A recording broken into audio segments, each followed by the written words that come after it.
Florham Park, NJ. What's a Big Apple without a core? While Jets fans salivate over the idea of Sam Darnold becoming a franchise-altering quarterback, it's too early to anoint him Messiah, at least for now. The rookie showed flashes during OTAs and minicamps in 2018, but New York's upcoming season is not solely about Darnold, it's about the blossoming offensive talent around him.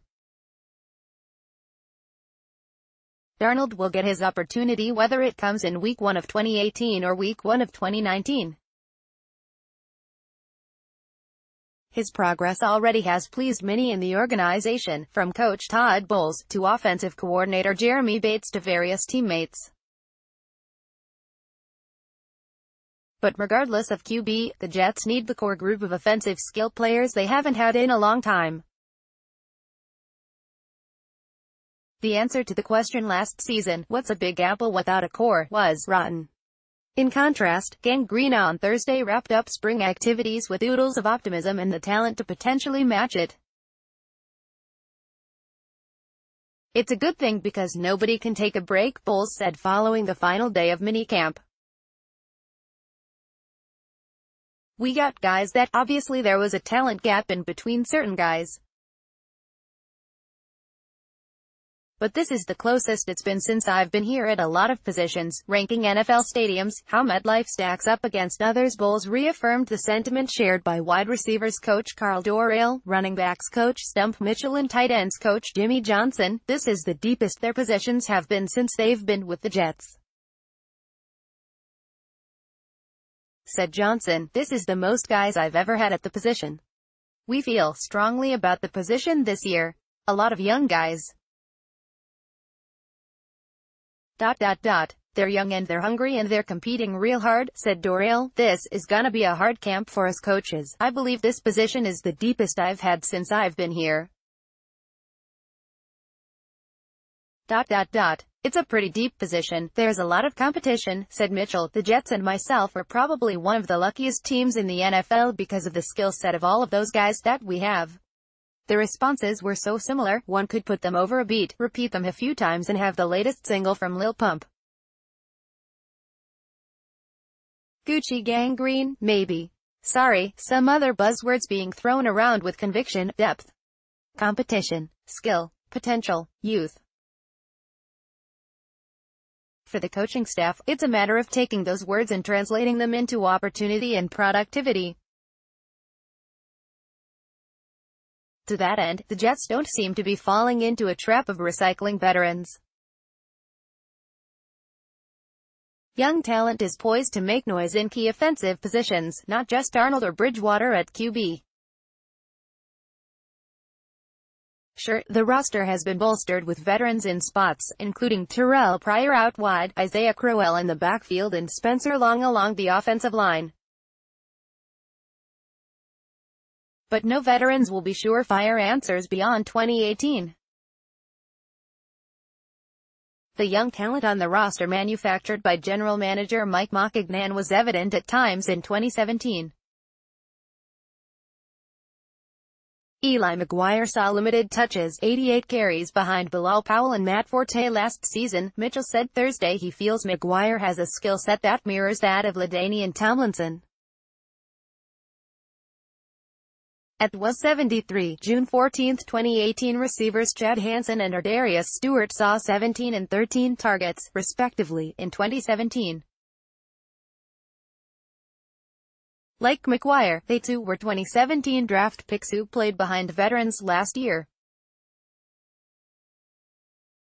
They both have tremendous potential, Dorrell said. There's a reason why we drafted those guys, and it's because we feel they have some long-range potential.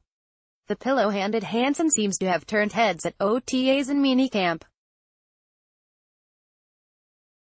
Dorrell hailed Hansen's catching ability as his best attribute while still leaving room for improvement in terms of the receiver's explosiveness and physicality. He's improved a lot from last year, Dorrell said. I think he's ready to make a big jump. You can sense he's more comfortable with what his role is on our offense. He's done some pretty good things so far, between Hanson, Stewart, Robbie Anderson, Quincy Enunwa, Jermaine Kearse and a cast of others. The Jets seem comfortable with their wide receiver group, one that comes across as criminally underrated, even with its relative lack of experience, with their options in the backfield seemingly limitless. Isaiah Crowell, Bilal Powell, McGuire, Thomas Rawls and others. The Jets are set there, too. More NFL rankings, quarterbacks, general managers. That leaves one glaring hole on offense, the same hole that has plagued New York for years. The Jets have lacked a legitimate tight end since the days of former first-round pick Dustin Keller snagging passes from Mark Sanchez. There have been failures and cast-offs for decades. Kyle Brady, anyone? Anthony Becht, line 1.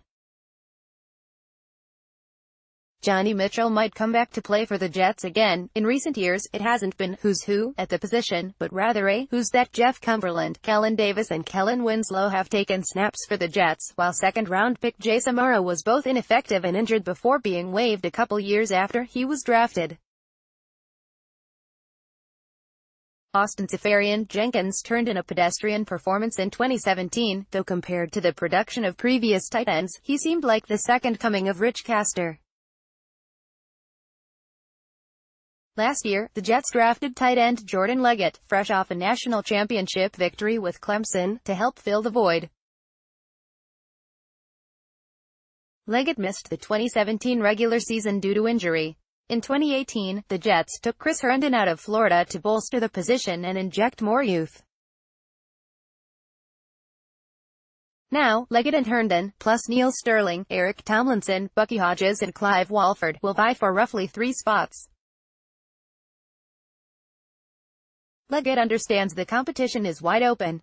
There's a lot of competitive play out there. We're all having fun, 'cause we're all still young, Leggett told Sporting News. You have Josh McCown there to settle us down, get us on the same page.